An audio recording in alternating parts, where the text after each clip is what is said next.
Hello मेरे प्यारे दोस्तों, आप सभी को मेरा नमस्कार और आपका आपके अपने YouTube चैनल रविंदर मैथ्स पर बहुत बहुत स्वागत है। प्यारे दोस्तों, आज मैं आपको नया चैप्टर शुरू कराने जा रहा हूँ। इस नए चैप्टर का नाम है पार्टनरशिप यानी कि साझेदारी। ठीक है, तो प्यारे दोस्तों, इस चैप्टर से यानी कि साझेदारी के चैप्टर से हमारी विभिन्न प्रकार की प्रतियोगी परीक्षाओं में विभिन्न प्रकार के सवाल आते हैं। यानी कि विभिन्न प्रकार की प्रतियोगी परीक्षाओं में साझेदारी के जितने टाइप के सवाल आते हैं उनको हमने कम से कम 4 या 5 टाइप में विभाजित किया है। ठीक है, तो आज जो हम करेंगे साझेदारी चैप्टर के उन सवालों को करेंगे जिनको हमने टाइप 1 में रखा है। ठीक है, तो चलिए देर न करते हुए शुरू करते हैं साझेदारी का टाइप नंबर 1 के सवाल। तो सबसे पहले हम टाइप 1 में जिस टाइप के सवालों को रखा गया है उसका थोड़ा सा कॉन्सेप्ट या फार्मूला समझ लेते हैं। ठीक, तो प्यारे दोस्तों, टाइप 1 साझेदारी का टाइप 1 यानी कि साझेदारी के टाइप 1 के सवाल और उससे पहले इसका कॉन्सेप्ट किस तरीके के सवाल रखे हैं। ठीक, देखिए टाइप 1 में हमने उस तरह के सवाल रखे हैं कि जब 2 या 2 से अधिक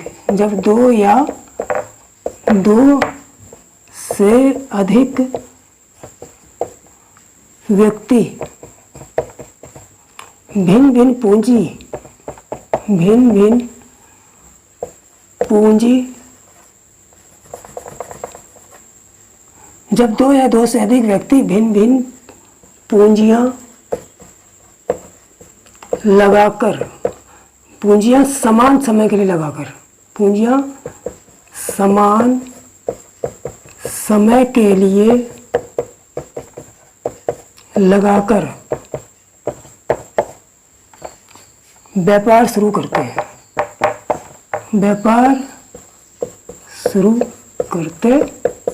हैं ठीक है, यानी कि टाइप 1 में मैंने किस टाइप के सवालों को रखा है कि जब 2 या 2 से अधिक व्यक्ति भिन्न भिन्न पूंजियां समान समय के लिए लगाकर व्यापार शुरू करते हैं। ठीक, तो भिन्न भिन्न पूंजियों का समान समय के लिए लगाने का मतलब ये हुआ कि जैसे कोई 3 व्यक्ति हैं, एक ने 10,000 रुपये लगाए, दूसरे ने 20,000 लगाए, तीसरे ने 30,000 लगाए, लेकिन तीनों ने समान समय के लिए, हो सकता है 1 वर्ष के लिए लगाया हो सकता है 6 महीने के लिए लगाया हो या हो सकता है 3 साल के लिए लगाया हो। ठीक है, यानी कि पूंजियां तो अलग अलग है लेकिन समान समय के लिए लगाई गई हैं। उस समान समय के अंत में जो उनको लाभ प्राप्त होगा उस लाभ को जो है इन लगाई गई पूंजियों के अनुपात में जो है बंटवारा होता है। ठीक है, तो इस टाइप के सवालों को मैंने टाइप 1 में रखा है। ठीक है, तो इस टाइप के सवालों का जो कॉन्सेप्ट है ये और फार्मूला क्या है वो थोड़ा सा और समझेंगे। ठीक, देखिए जब भी 2 या 2 से अधिक व्यक्ति भिन्न भिन्न पूंजियां लगाएंगे और भिन्न भिन्न पूंजियां समान समय के लिए लगेगी तब प्राप्त होने वाला लाभ, क्योंकि जब पूंजियां लगाएंगे समान समय के लिए लगाएंगे तो समान समय के अंत में लगाए गए समान समय के अंत में समान समय के अंत में प्राप्त होने वाले लाभों का अनुपात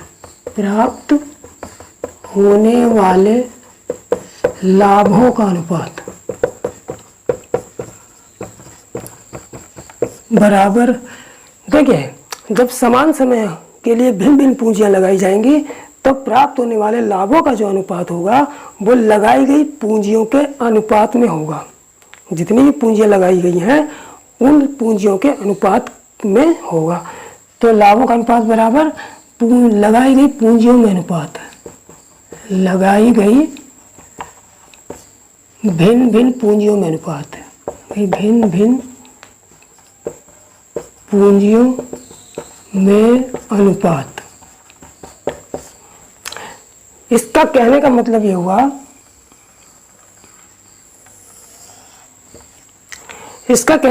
ये हुआ कि जो प्राप्त होने वाले जो लाभों का अनुपात होगा वो भिन्न भिन्न लगाई गई पूंजियों के अनुपात के बराबर होगा, अर्थात लाभों का अनुपात बराबर लगाई गई पूंजियों का अनुपात, यानी कि लाभों का अनुपात पूंजियों के अनुपात के बराबर होगा। ठीक है, जैसे 3 व्यक्ति हैं ए, बी और सी। ए, बी और सी, 3 व्यक्ति ए, बी, सी हैं जिन्होंने P1, P2 व P3 धन समान समय के लिए लगाया, समान समय के लिए लगाया, तब समय के अंत में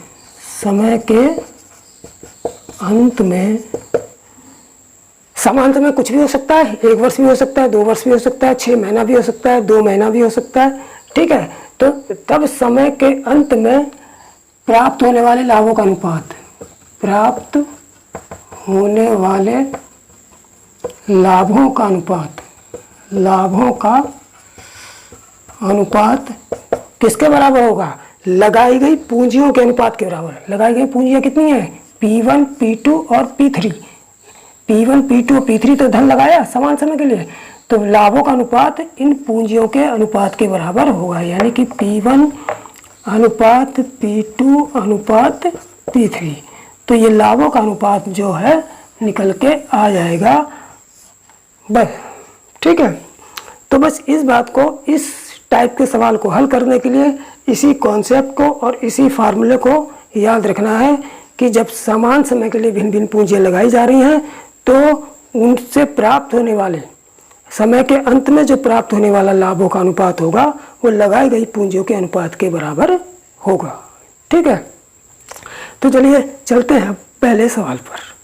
तो प्यारे दोस्तों, अब देख लेते हैं साझेदारी के टाइप 1 का पहला और दूसरा सवाल।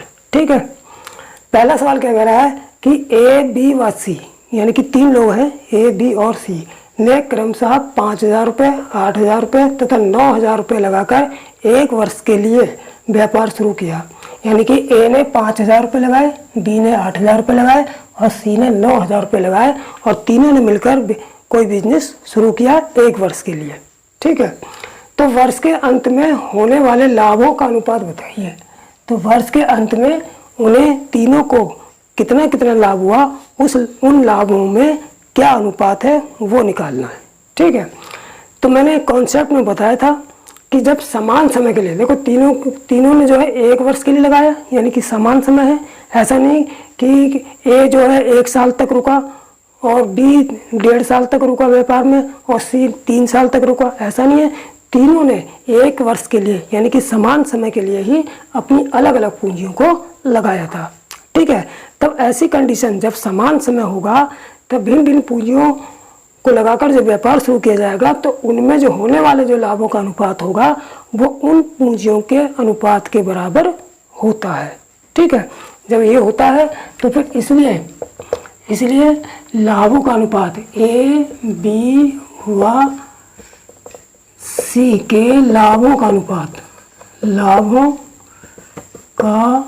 अनुपात कितना हो जाएगा?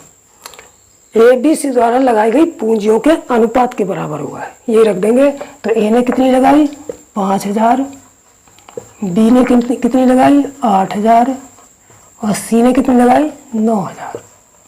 तो 3 0 से 3 0 कट जाएंगे तो बराबर कितना आ गया? 5:8:9।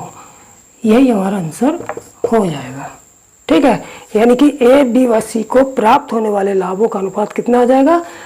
5:8:9। यानी कि ए को 5 अनुपात में लाभ मिला होगा, बी को 8 अनुपात में और सी को 9 अनुपात में लाभ मिला होगा। ठीक, अब देखते हैं सवाल नंबर 2। सवाल नंबर 2 क्या कह रहा है कि पी, क्यू, आर 3 लोग हैं, ने भिन्न भिन्न पूंजी लगाकर कोई व्यापार 3 माह के लिए, कितने माह के लिए? 3 माह के लिए, समान समय है, 3 ही माह के लिए तीनों ने शुरू किया। तो 3 माह के अंत में, यानी कि 3 माह के अंत में उन्हें होने वाले लाभ क्रमशः 500 रुपये, 700 रुपये और 900 रुपये हैं। तो उन्होंने पूंजी किस अनुपात में लगाई? यहाँ पर हमें पूंजियाँ दे दी थी, लाभों का अनुपात पूछा था। यहाँ पर हमें लाभ दे दिए कि पी को लाभ हुआ 500 रुपये का, क्यू को हुआ 700 रुपये का और आर को हुआ 900 रुपये का लाभ हुआ हो, तो पी क्यू आर ने कितनी कितनी पूंजी जो है किस अनुपात में लगाई, यानी कि पी क्यू आर द्वारा लगाई गई पूंजियों का अनुपात पूछा है। ठीक है, तो ये भी बात तो एक ही हुई, चल लाभ दे दिए हो तो पूंजियों का अनुपात पूछा हो, लगाई गई पूंजियों का अनुपात लाभों के अनुपात के बराबर ही होता है, इसलिए अगर लाभ दे दिए हैं तो उन्हें हम पूंजियों के अनुपात के बराबर रख लेंगे। ठीक, तो देखिए इसलिए पी क्यू आर द्वारा लगाई गई पूंजियों का अनुपात, पी क्यू व आर द्वारा लगाई गई पूंजियों का अनुपात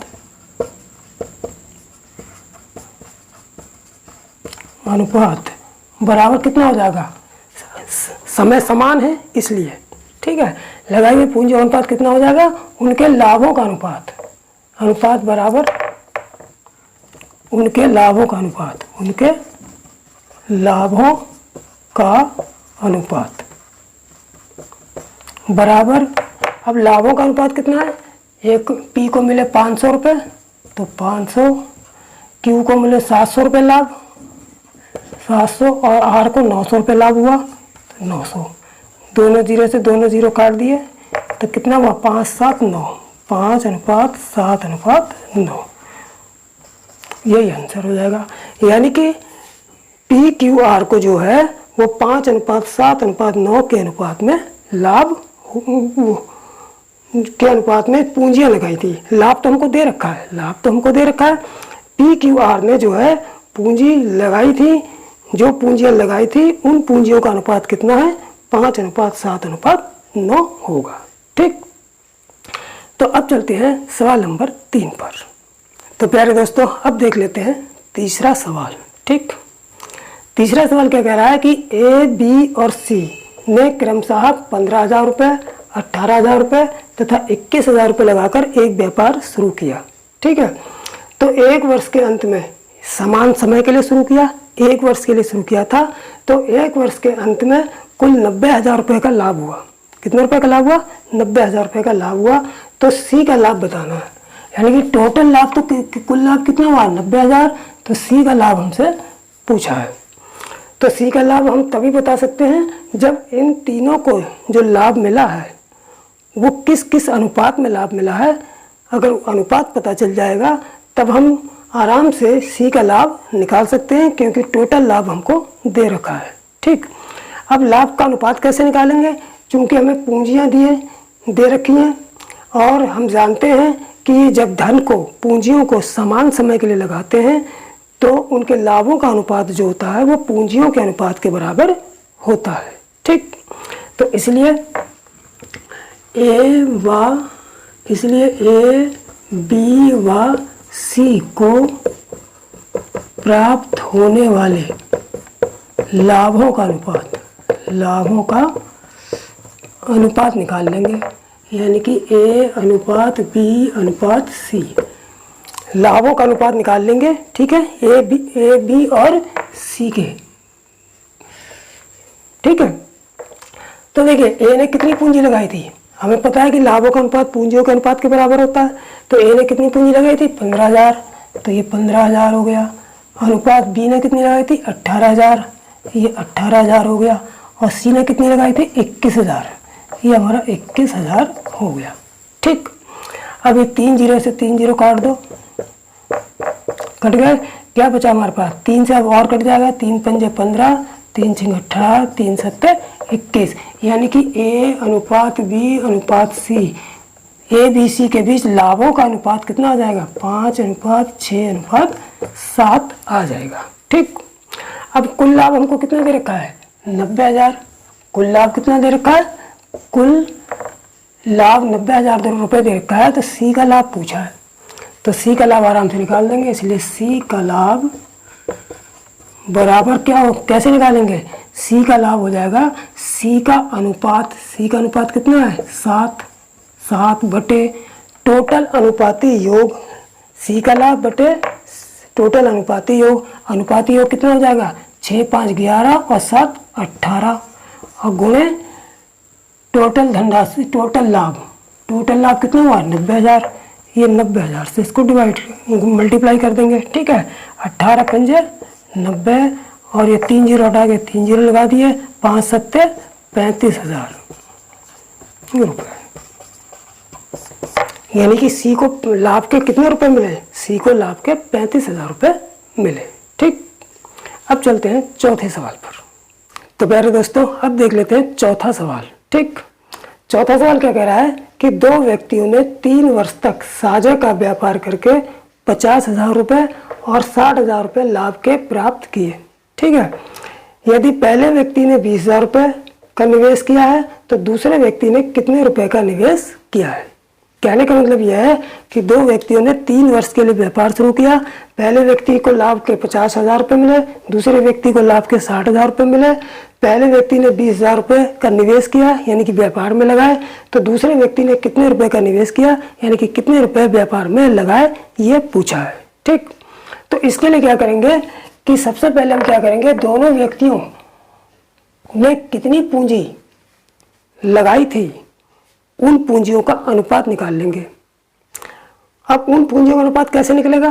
क्योंकि उनके लाभ हमको दे रखे हैं समान, क्योंकि व्यापार समान समय के लिए हुआ है, पूंजियां समान समय के लिए लगाई है, इसलिए हम जानते हैं कि जो लाभों का अनुपात पूंजियों के अनुपात के बराबर होता है। इसलिए हम पूंजियों का अनुपात निकाल लेंगे क्योंकि हमको लाभ दे रखे हैं। ठीक, तो इसलिए पहले व्यक्ति और दूसरे व्यक्ति की पूंजियों में अनुपात, दूसरे व्यक्ति की पूंजियों में अनुपात, पहले व्यक्ति और दूसरे व्यक्ति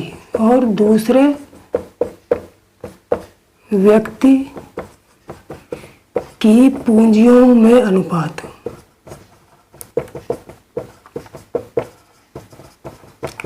कैसे निकाल लेंगे? यानी कि पहला अनुपात पहला व्यक्ति दूसरा व्यक्ति की पूंजी अनुपात कितने कैसे निकालेंगे? उन्हें जो लाभ दे रखा है उनको लाभों के अनुपात के बराबर रख लेंगे। तो पूंजियों का अनुपात बराबर लाभों का अनुपात। पहले को लाभ कितना हुआ है? 50,000 और दूसरे को लाभ कितना हुआ है? 60,000। 1 2 3 4 1 2 3 4 है। ठीक है, तो पहले दिए गए लाभों की सहायता से हमने पहले और दूसरे व्यक्ति की पूंजियों का अनुपात निकाल लिया। कितना आ गया? 5:6। ठीक, अब ये क्या कह रहा है कि दूसरे व्यक्ति ने, वो पहले व्यक्ति ने 20,000 रुपये लगाए। पहले ने कितने लगाए? 20,000। पहले व्यक्ति ने लगाए थे 20,000 रुपये, तो दूसरे व्यक्ति ने कितने लगाए ये पूछा है। तो देखो, जब पहले व्यक्ति ने 20,000 रुपये लगाए, पहले व्यक्ति का अनुपात कितना है? 5। इसका मतलब 5:20,000 के बराबर हुआ। इसका मतलब क्या हुआ? इसका मतलब ये हुआ कि 5 बराबर 20,000। इसलिए 1 कितना हो गया? 1 बराबर 5 × 5 5 चौक 20, 4,000 के बराबर, 4,000 रुपये के बराबर। ठीक है, यानी कि जब 1:4,000 के बराबर हुए तो दूसरे व्यक्ति का पूंजी का अनुपात कितना है? 6,000।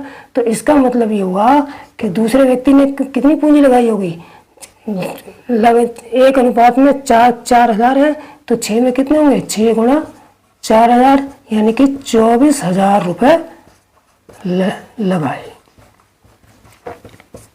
ये हमारा आंसर हो जाएगा। ठीक है, तो सबसे पहले क्या करेंगे? लाभों का उनकी पूंजियों का अनुपात निकाल लेंगे। क्योंकि पहले ने 20,000 पूंजी लगाई, पहले का अनुपात 5 है, इसका मतलब 5:20,000 रुपये के बराबर हुआ।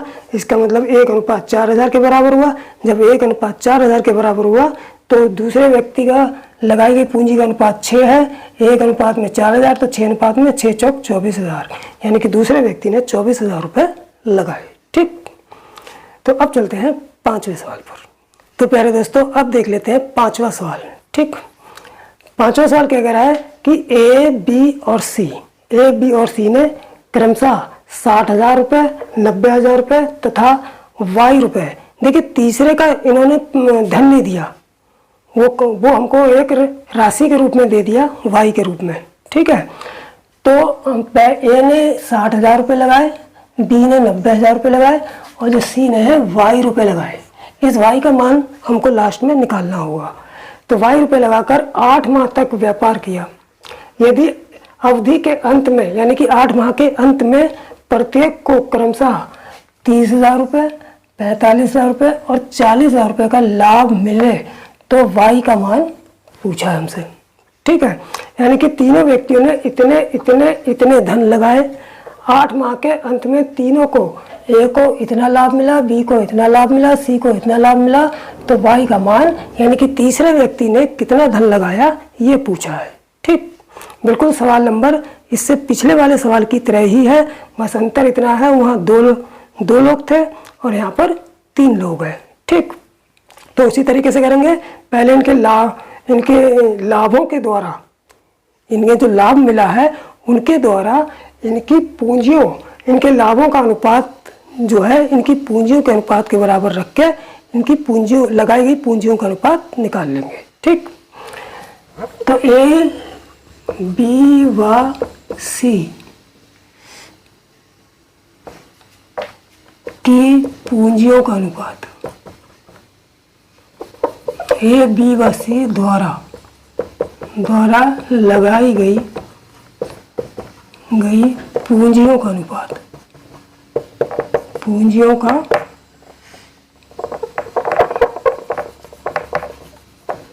लगाई गई पूंजियों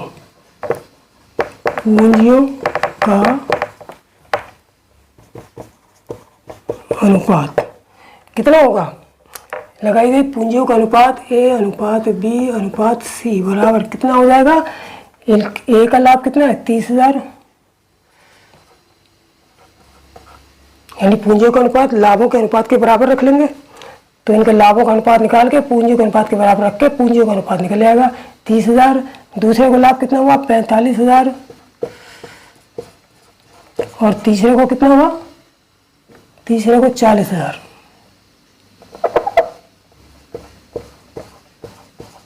ठीक है, अब 1 2 3 4 ये तो कट गए, लेकिन यहाँ पर 1 0 नहीं कटेगा, 3 ही 0 है।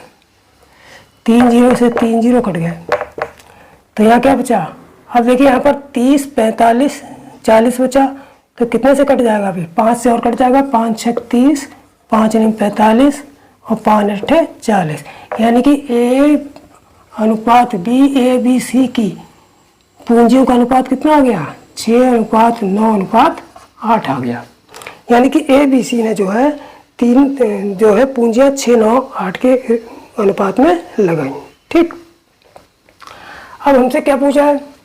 अब ए ने, देखिए ए बी सी ने क्रमशः 60,000 रुपये, 90,000 रुपये तथा वाई रुपये लगाए। तो हम देखिए इन दोनों में से कोई एक ले लेंगे। ए ने कितना धन लगाया? 60,000 रुपये धन लगाया और एक ही पूंजी का अनुपात कितना है? 6, यानी कि ए ने जो है धन कितना लगाया? 60,000 रुपये लगाए ए ने, और ए का अनुपात कितना है? ए का अनुपात 6 है। ए का अनुपात कितना है? 6 है। तो एक अनुपात में कितना धन होगा निकाल लेंगे इसकी सहायता से। तो 6 अनुपात बराबर 60,000 हो गया इसका मतलब। तो 6 कम 6, 6 धाम 60,000, 6 10,000 से कट गया ये। तो इसका मतलब ये हो गया कि एक अनुपात बराबर 10,000 रुपये।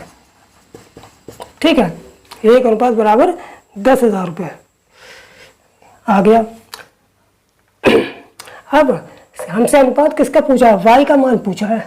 तो वाई का ए बी और सी ने कितना धन लगाया? वाई लगाया। तो सी का धन कितना हुआ? वाई तो हुआ। सी का धन कितना हुआ? वाई हुआ। और सी का लगाए गए पूंजी का अनुपात कितना है? 8 है, यानी कि वाई बराबर 8 अनुपात, वाई बराबर 8 अनुपात। और जब इसलिए वाई ने किस अनुपात में धन लगाया? 8 अनुपात में, क्योंकि सी का अनुपात कितना है? 8 है। ठीक है, तो वाई बराबर 8 अनुपात और 1 अनुपात 10,000 के बराबर है। तो 8 अनुपात 8 गुणे 10,000, यानी कि 80,000 रुपये। यही हमारा आंसर हो जाएगा। यानी कि जो y का मान आएगा यानी वो 80,000 आएगा। इसका मतलब C ने जो धन लगाया था वो 80,000 रुपये लगाया था। ठीक, तो अब चलते हैं छठे सवाल पर। तो प्यारे दोस्तों अब देखते हैं छठा सवाल। ठीक है, छठा सवाल क्या कह रहा है कि A, B और C ने एक दुकान क्रमशः 27,000 रुपये, 81,000 रुपये तथा 72,000 रुपये लगाकर खोली। एक साल के अंत में तीनों को लाभ बांटा गया। ठीक है, तो यदि B को लाभ अंश 36,000 रुपये मिले, यानी कि B को लाभ अंश कितना मिला है, B को लाभ कितना हुआ 36,000 रुपये मिला हो लाभ का, तो कुल लाभ हमसे पूछा है। ठीक है, तो क्या करेंगे इसमें, सबसे पहले हम क्या है निकालेंगे कि A, B, C ने जितने जितने रुपए निवेश किए हैं बिजनेस में, लगाए हैं रुपए, उन रुपयों की सहायता से उन रुपयों का अनुपात निकाल के हम उनके लाभों का अनुपात निकाल लेंगे। ठीक, तो देखिए A, B और C को प्राप्त होने वाले लाभों का अनुपात,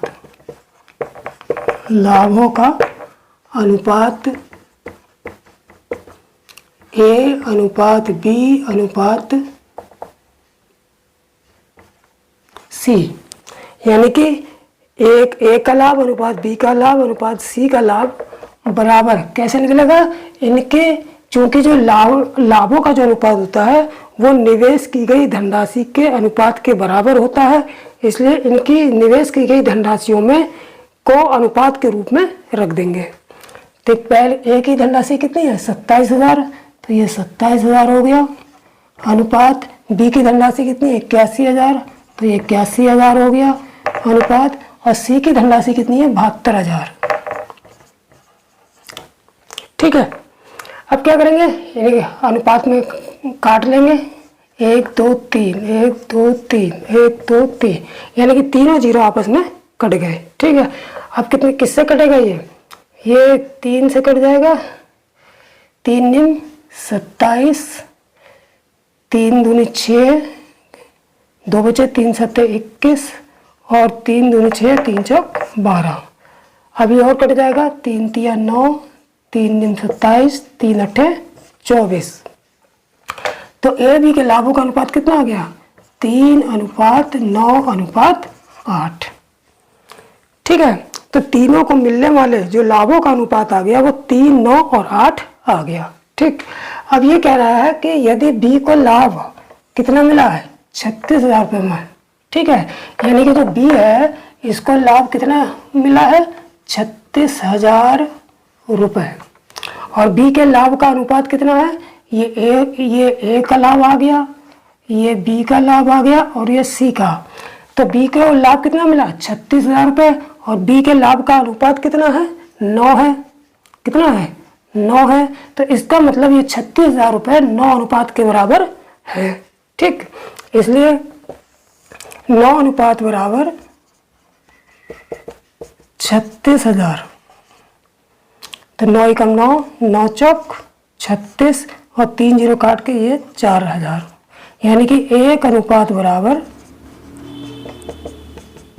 4,000 रुपये। ठीक है, तो हमसे क्या पूछा कुल लाभ, तो कुल लाभ कैसे निकलेगा, ये लाभों का जो अनुपात निकला है 3, 9, 8, इनको जोड़ के कुल लाभ का अनुपात निकल जाएगा। ठीक है, तो इसलिए यहाँ पे निकाल देता हूँ मैं,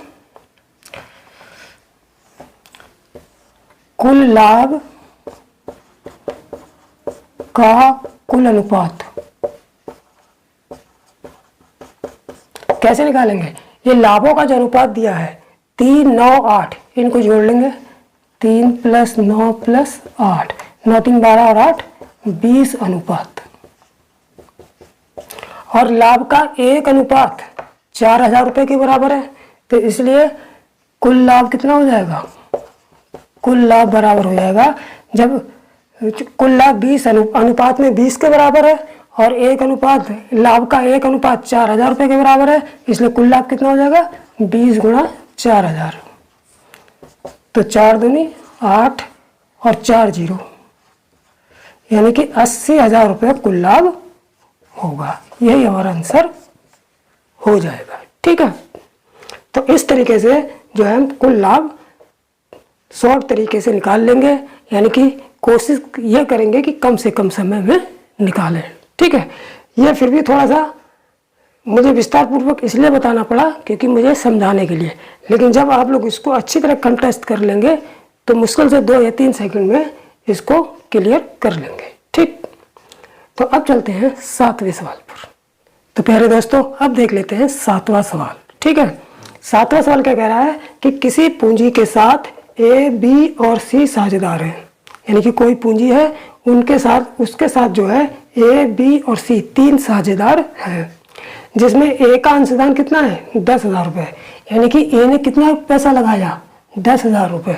ठीक, यदि 1,000 रुपये का कुल लाभ, अब इन तीनों को कुल लाभ कितना हुआ, कुल लाभ हुआ 1,000 रुपये, तो ए को 500 रुपये, यानी कि यदि 1,000 रुपये के कुल लाभ में 1,000 रुपये का तो कुल लाभ हुआ तीनों को मिलाकर, जिसमें ए को कितने रुपए मिले, कितना लाभ हुआ ए को 500 रुपये, बी को 300 रुपये लाभ मिलते हैं। 1,000 रुपये लाभ में ए को 500, बी को 300 मिलते हैं, तो सी ने कितनी पूंजी लगाई ये पूछा है हमसे। ठीक, तो देखिए चूंकि कुल लाभ कितना है हमारे पास, कुल लाभ बराबर 1,000 रुपये है, जिसमें ए को कितना मिला, जिसमें ए का लाभ कितना है, ए का लाभ हमारा है कितना 500 रुपये, बी का लाभ कितना है, बी का लाभ है 300 रुपये। ठीक, 300 रुपये, तो सी का लाभ निकाल सकते हैं हम। सी का लाभ कितना होगा, देखिए टोटल लाभ 1,00,000 रुपये, सॉरी टोटल लाभ 1,000 रुपये है, जिसमें ए का 500, बी का 300 है, तो सी का कितना हो जाएगा, सी का 500, 300, 800 हो गए, 1,000 में से 800 चले गए, तो सी का लाभ कितना बचा 200 रुपये, तो सी का लाभ हो जाएगा हमारा 200 रुपये। ठीक है, जब हमें तीनों के लाभों का अनुपात पता चल गया तो हम तीनों के द्वारा लगाई गई पूंजियों का अनुपात निकाल लेंगे। ठीक, इसलिए तीनों ए, बी व सी द्वारा लगाई गई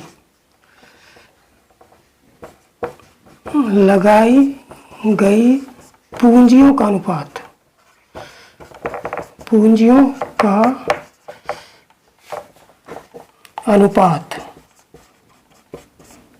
बराबर कितना हो जाएगा, ए अनुपात बी अनुपात सी, यानी कि ए, बी और सी द्वारा लगाई गई पूंजियों का अनुपात कितना होगा, उनके लाभों के अनुपात के बराबर होगा। तो इसलिए उनके लाभों का अनुपात बराबर में कर देंगे। ए का लाभ कितना है 500 अनुपात बी का लाभ कितना है 300 अनुपात सी का लाभ कितना है 200। दोनों जीरो कट जाएंगे आपस में, तो 5, 3, 2, इसलिए हमारा कितना आ गया, ए अनुपात बी अनुपात सी, यानी कि तीनों के द्वारा लगाई गई पूंजियों का अनुपात कितना आ गया 5, 3 और 2, 5 अनुपात 3 अनुपात 2, यानी कि इस अनुपात में तीनों लोगों ने जो है पूंजी का निवेश किया था। ठीक, अब ये कह रहे हैं कि ए का अंशदान कितना है 10,000 रुपये, यानी कि ए ने कितने रुपए लगाए थे 10,000 रुपये, तो यानी जब ए ने लगाए थे 10,000 रुपये और एक ही पूंजी का अनुपात लगाए गए रुपए का अनुपात कितना है 5 है, तो इसका मतलब जो है कि 5 अनुपात जो है 10,000 रुपये के बराबर है। ठीक, तो यहाँ लिख लेंगे, इसलिए 5 अनुपात बराबर 10,000, तो 5 एकम 5, 5 दूनी 10 और 3 जीरो ये वाले, यानी कि 1 अनुपात बराबर आ गया 2,000 रुपये, यानी कि लगाई गई पूंजियों में जो अनुपात है वो 1 अनुपात जो है 2,000 रुपये के बराबर है। तो हमसे पूछा क्या है, सी की पूंजी पूछी है, तो सी की पूंजी का अनुपात कितना है, सी की पूंजी का जो अनुपात है, सी की पूंजी का अनुपात कितना है 2 है, सी की पूंजी का अनुपात कितना है 2 है, और 1 अनुपात 2,000 के बराबर है, इसलिए सी द्वारा लगाई पूंजी, इसलिए सी की पूंजी बराबर हो जाएगा, सी का अनुपात 2 है और ए का अनुपात 2000 के बराबर है, तो 2 गुणा 2000 बराबर 4000 रुपये। यही हमारा आंसर हो जाएगा। ठीक है, तो इसका मतलब ये हुआ कि सी ने जो रुपए लगाए थे वो कितने लगाए थे, 4000 रुपये लगाए थे। ठीक, तो बिल्कुल इजी है, शॉर्टकट मेथड ही है ये, और इसको बड़ी आसानी से सवाल देख के भी सीधे कर सकते हैं। कैसे, जैसे सवाल हमने पढ़ा, हमने देखा कि लाभों का अनुपात 500, लाभ जो है 500, 300 और टोटल लाभ 1000 है, तो तीसरे 500, 300 और 200 हो गया, तो तीनों का अनुपात क्या होगा, 2 2 0 कट जाएंगे। तो सीधे हम क्या करेंगे, अगर जल्दी से निकालना है तो क्या करेंगे, अनुपात तीनों का 5 3 2 निकाल दिया हमने। ठीक है, इतना सब लिखने की जरूरत नहीं है, ये तो समझाने के लिए लिखा है मैंने। ठीक है, तो 5 3 2 निकाल दिया। अब हमने देखा कि जो है ए का अंशदान 10,000 रुपये है, तो ए का अनुपात 5 है, तो 5 में 10,000 है, तो एक में कितना होगा, 2000। जब एक में 2000 है तो सी का अनुपात कितना है, 2 है, तो सी ने कितनी पूंजी लगाई, ये तो 2 गुणा 2000, 5 दूनी 10 है, एक अनुपात 2000 के बराबर है, तो सी की पूंजी 2 है, तो 2 दूनी 4, यानी कि सी ने 4000 रुपये लगाए। तो इसका मतलब ये हुआ, ये सवाल देखते ही बिना पेन चलाए भी हो सकता है, अगर इसको अच्छी तरह से इस नियम को कंटेस्ट कर लिया जाए। ठीक है, तो चलिए अब चलते हैं 8वें सवाल पर। तो प्यारे दोस्तों, अब देख लेते हैं सवाल नंबर 8। ठीक है, 8वां सवाल क्या कह रहा है कि यदि ए बी व सी ने एक व्यापार शुरू किया, ठीक है, कितने रुपए से शुरू किया, तीनों ने मिलकर 4700 रुपये से शुरू किया। ए ने बी से 500 रुपये अधिक लगाए, यानी कि ए ने बी से 500 रुपये अधिक लगाए और बी ने सी से 300 रुपये अधिक लगाए। तो यदि कुल लाभ 1410 रुपये हुआ हो तो ए का लाभ हमसे पूछा है। ठीक है, तो अब क्या करेंगे इसमें, देखिए हम टोटल धनराशि दे रखी है हमको कि तीनों ने मिलकर टोटल धनराशि कितनी लगाई थी, यानी कि तीनों की कुल राशि, तीनों द्वारा लगाई कुल राशि, ए बी व सी द्वारा लगाई गई कुल राशि कितनी दे रखी है, 4700। तो हम इसे ऐसे भी लिख सकते हैं, ए प्लस बी प्लस सी बराबर 4700 रुपये, यानी कि ए बी और सी द्वारा लगाई गई कुल राशि कितनी है, धनराशि 4700 रुपये। ठीक, अब आगे क्या है, ए ने बी से 500 रुपये अधिक लगाए, यानी कि ए ने बी से 500 रुपये अधिक लगाए, तो इसका मतलब ए बराबर बी में 500 रुपये जोड़ देंगे, ए के बराबर हो जाएगा। तो ये इक्वेशन आ गई। दूसरा क्या कह रहा है कि बी ने सी से 300 रुपये अधिक लगाए, तो यानी कि बी बराबर सी से 300 रुपये, तो यानी कि सी में 300 रुपये जोड़ देंगे तो ये धन बराबर हो जाएगा। ए ने बी से 500 रुपये अधिक लगाए, तो बी ए बराबर बी प्लस 500, बी ने सी से 300 रुपये अधिक लगाए, यानी कि बी बराबर सी प्लस 300। ठीक, अब यहाँ से क्या करेंगे, इस समीकरण जो इक्वेशन जो इसको एक मान लेते हैं, इसमें सारी वैल्यू रख देंगे। ए की जगह क्या रखेंगे, बी प्लस 500 रखेंगे, ए की जगह बी प्लस 500। देखिए इस टाइप के सवाल में जो है क्या करते हैं कि ए की राशि या तो सबको ए में चेंज कर दें, या सबको बी में चेंज कर दें, या सबको सी में चेंज कर दें। अगर एक्स वाई जेड है या तो सबको एक्स में कर दें, सबको वाई में कर दें, या सबको जेड में कर दें। तो यहाँ भी हम क्या करेंगे कि सबको बी में चेंज कर देंगे। ए की जगह रखेंगे बी प्लस 500, ठीक, बी की जगह बी रहने देंगे, कोई दिक्कत नहीं। सी की जगह क्या रखेंगे, यहाँ से बी में सी की वैल्यू बी के रूप में उठा लेंगे। जब बी बराबर सी प्लस 300 है, इसलिए सी बराबर कितना हो जाएगा, बी माइनस 300। तो ये सी की जगह जो है बी माइनस 300 रखेंगे। ठीक, तो देखिए कैसे रखेंगे इसको, चूँकि A plus B plus C बराबर कितना 4700, तो ए की जगह क्या रखेंगे, B plus 500, B plus 500, B को बी रहने दो। सी की जगह क्या रखेंगे, बी माइनस 300, बी माइनस 300 बराबर कितना 4700। अब देखिए बी बी बी, 3 बी जुड़ के 3 बी हो गए, ये 3 बी हो गए। अब यहाँ पर कितना आ गया, देखो 500 में से 300 गए, कितने प्लस के 200 बचे, बराबर 4700। इसलिए 3 भी बराबर कितना हो जाएगा 4700 माइनस, इसको उठा के डल रहा है तो माइनस के 200 हो गए, तो 3 भी बराबर कितना हो जाएगा 4700 में से 200 गए 4500। ठीक, अब 3 एकम 3, 3 15 45 और 2 जीरो काट के ये लगा दिया।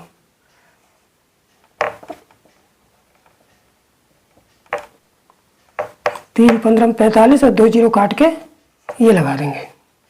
ठीक है, अब क्या करेंगे, इसका मतलब क्या हुआ कि b की वैल्यू कितनी आ गई, b की वैल्यू 1500 आ गई।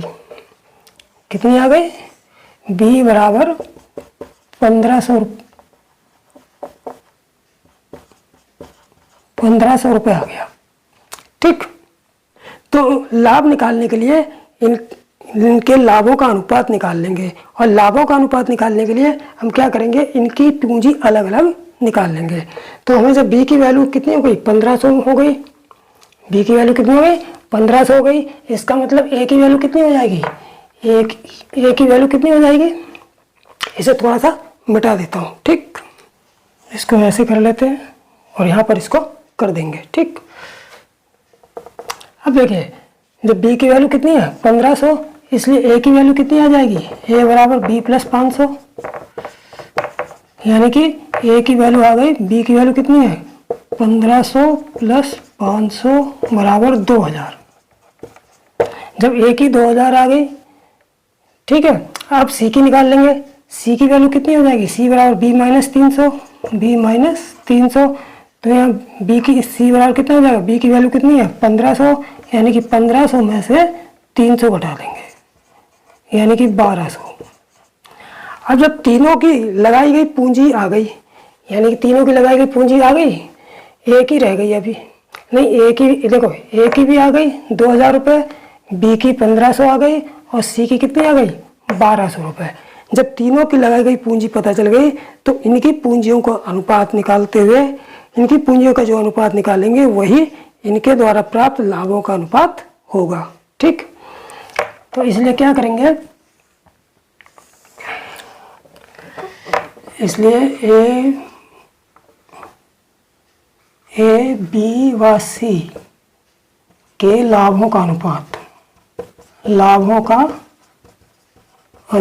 बराबर हो जाएगा, ए की पूंजी कितनी है, ए की पूंजी आई है कितनी 2000 रुपये, तो ये 2000 अनुपात बी की पूंजी कितनी है 1500, तो यहाँ 1500 लिख देंगे, अनुपात सी की पूंजी कितनी है 1200, तो ये 1200, 2 जीरो से 2 जीरो कट जाएंगे, तो ए अनुपात बी अनुपात सी के लाभों का अनुपात कितना आ जाएगा 20 अनुपात 15 अनुपात 12। ठीक, अब हमसे ए का लाभ पूछा है कि किसका लाभ पूछा है, ए का, तो ए का लाभ कैसे निकालेंगे कि हमें चूंकि कुल लाभ दे रखा है कितना 1400 रुपये, तो यहाँ पर देखिए निकालेंगे कुल लाभ बराबर 1410, इसलिए ए का लाभ निकाल लेंगे, ए का लाभ बराबर कितना हो जाएगा, ए का अनुपात कितना है लाभ का 20 है, तो 20 बटे अनुपाती योग कितना 20 30 35 2 37 10 47 गुणा एक कुल लाभ कितना है 1410, तो कितने से कट जाएगा 3 बार कट जाएगा, 3 से 21 की, 1 3 4 12 2 14, 1 जीरो काट के यहाँ 30 आ गए, तो बराबर कितना हो गया 2 तिया 6 और 2 जीरो, यानी कि 600 रुपये आंसर आ जाएगा। यानी कि 600 रुपये जो है एक को मिला लाभ कितना होगा 600 रुपये आंसर आएगा। ठीक, तो इस तरीके से शॉर्ट तरीके से हम जो है कम से कम समय लगाकर इसकी और अच्छी प्रैक्टिस कर लेंगे तो ज़्यादा कम समय लगेगा। ठीक, अब चलते हैं इस वीडियो के 9वें और आखिरी सवाल पर। ठीक, तो प्यारे दोस्तों अब देख लेते हैं इस वीडियो का आखिरी सवाल और 9वां सवाल। ठीक, देखिए 9वां सवाल क्या कह रहा है कि किसी व्यापार में ए व सी की पूंजियों में 2 और 1 का अनुपात है, यानी कोई व्यापार है जिसमें ए और सी द्वारा लगाई गई पूंजियों का अनुपात कितना है 2:1। ठीक, जबकि ए और बी की पूंजियों में 3:2 का अनुपात है, यानी कि ए और बी द्वारा लगाई गई पूंजियों का अनुपात कितना है? ए और बी द्वारा लगाई गई पूंजियों का अनुपात कितना है? 3:2। ठीक, यदि उनको कुल लाभ यानी कि तीनों को मिला कुल लाभ अगर 1,57,300 रुपये हो तो बी का लाभ हमसे पूछा है। ठीक, तो इसके लिए क्या करेंगे कि इनकी पूंजियों का अनुपात पता चल जाए, जो इनकी पूंजियों का अनुपात होगा वही इनके लाभों का अनुपात होगा। ठीक, तो इनकी पूंजियों का अनुपात निकाल लेंगे, वही उनके लाभों का अनुपात होगा। क्योंकि ए और सी मिलकर लगा रहे हैं 2:1 में और ए और बी मिलकर लगा रहे हैं 3:2 में, इसलिए ए अनुपात, देखिए यहाँ पर ए अनुपात सी है, ए अनुपात बी है, तो हम क्या करेंगे, जो कॉमन होगा उसको बीच में रख लेंगे, यानी कि सी अनुपात ए अनुपात बी निकाल लेंगे। अब सी ए अनुपात सी 2:1 है, तो सी अनुपात ए कैसे लिखेंगे? 1:2। ठीक, तो यहाँ 1:2 लिख लिया। इसके बाद ए अनुपात बी 3:2 दे रखा है, तो ए अनुपात बी जब 3:2 दे रखा है तो ये हमारा 3:2 हो गया। अब हमें तीनों में, ये तो 2-2 करके दे रखा है, हमें तीनों में ए बी और सी में तीनों में जो है लगाई गई पूंजियों का अनुपात मिल जाएगा। इसको कैसे निकालेंगे मैंने इससे पिछली वीडियो में भी बताया है, जब मैं अनुपात समानुपात करा रहा था। ठीक, तो इसका क्रॉस गुणा करते हैं, 2 दूनी 4 अनुपात, फिर इसकी गुणा करते हैं, 2 तिया 6 अनुपात, फिर इसकी गुणा करते हैं, 3 एकम 3, यानी कि हमको C अनुपात A अनुपात B, या सीधे सीधे लिख लेंगे A अनुपात B अनुपात C, यानी कि A B C द्वारा लगाई गई पूंजियों का अनुपात मिल जाएगा। A का अनुपात कितना है? 6, तो यहाँ पर हम 6 लिख लेंगे। अनुपात B का अनुपात कितना है? 4, तो यहाँ 4 लिख लेंगे अनुपात, और C का अनुपात कितना है? 3, तो यहाँ 3 आ गया। ठीक, अब चूंकि जब कोई पूंजी समान समय के लिए लगाई जाती है तो उन पूंजियों का अनुपात उनके लाभों के अनुपात के बराबर होता है, तो इसलिए ये जो है लाभों का अनुपात मिल गया। इसलिए ए बी व सी के लाभों का अनुपात, लाभों का अनुपात बराबर कितना हो जाएगा? ए अनुपात बी अनुपात सी बराबर यही होगा, क्योंकि पूंजियों का अनुपात बराबर लाभों का अनुपात, तो यही होगा 6:4:3। ठीक, अब हमसे क्या पूछा है? बी का लाभ पूछा है, जबकि हमें कुल लाभ कितना दे रखा है? 1,57,300 रुपये, तो इसलिए बी का लाभ निकाल लेंगे। इसलिए बी का लाभ बराबर आ जाएगा, कैसे? बी का अनुपात कितना है? 4 बटे टोटल अनुपाती योग 6 4 10 3 13 गुणा कुल लाभ कितना है? 1,57,300। ठीक, अब इसको काट लेंगे, 13 एकम 13, 2 बचे, 13 दूनी 26, 1 बचा, 13 एकम 13 और 2 जीरो ये कट गया। 4 से इसकी मल्टीप्लाई कर देंगे, 4 एकम 4, 4 दूनी 8, 4 से इसकी मल्टीप्लाई कर देंगे, 4 एकम 4, 4 दूनी 8, 4 एकम 4 और 2 जीरो ये वाले, तो यानी कि बी का लाभ कितना मिल गया? 48,400 रुपये। यही हमारा आंसर होगा। ठीक है, तो बी का लाभ कितना मिल गया? 48,400 रुपये। ठीक, तो प्यारे दोस्तों, आज जो 9 सवाल हो गए, साझेदारी यानी कि पार्टनरशिप का ये पहला पार्ट है, जिसमें मैंने टाइप 1 के सवाल कराए हैं। टाइप 1 के सवाल का मतलब यानी कि भिन्न जब पूंजियों को लगाया जाता है समान समय के लिए, तो इस टाइप के सवाल कराए हैं, और करीब सभी टाइप के, इस टाइप के जिस तरीके के भी सवाल जो परीक्षा में पूछे जा सकते हैं वो मैंने कराए हैं। ठीक है, इसका नेक्स्ट टाइप यानी कि टाइप 2 के सवाल जो है वो नेक्स्ट वीडियो में लेकर आऊँगा। ठीक। जिन दोस्तों ने अभी तक चैनल को सब्सक्राइब नहीं किया वो भी कर लेंगे, ठीक है, जिससे आप सभी लोगों को वीडियो निरंतर लगातार मिलती रहे। ठीक, इसी के साथ मैं विदा लेता हूँ। जय हिंद, जय भारत।